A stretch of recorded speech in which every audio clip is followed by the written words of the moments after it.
third graders, my name is Anna and I work at Welia Health.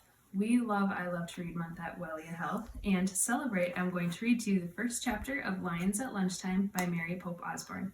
You even get to bring the book home with you so you can finish reading on your own. So, Chapter 1, Before Lunch. Jack and Annie were walking home from the grocery store. Jack's pack was heavy. It held a big jar of peanut butter and a loaf of bread.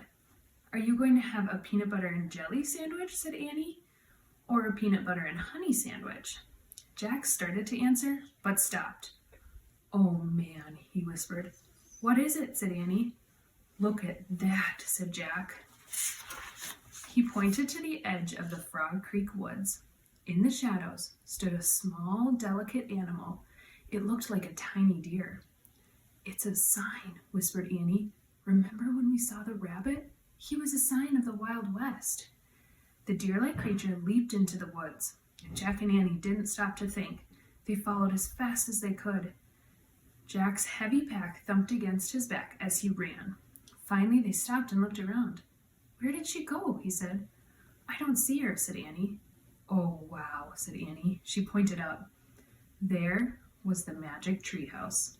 It was shining in the noon sun at the top of the tallest tree in the woods. Its rope ladder swayed in the shadows below.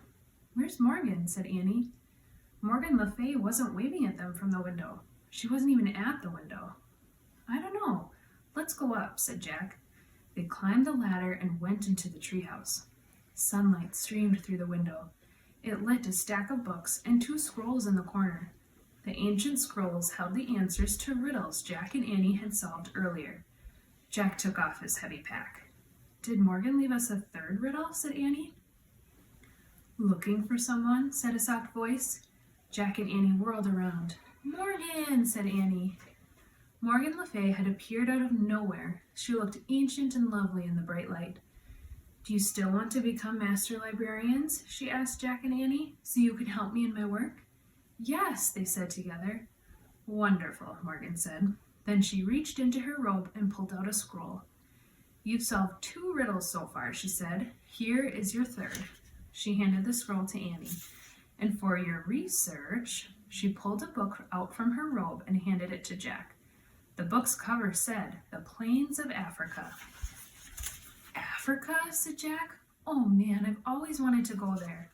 He opened the book. He and Annie stared at a picture. It showed hordes of zebras, tall giraffes, big animals with horns, and tiny deer-like creatures.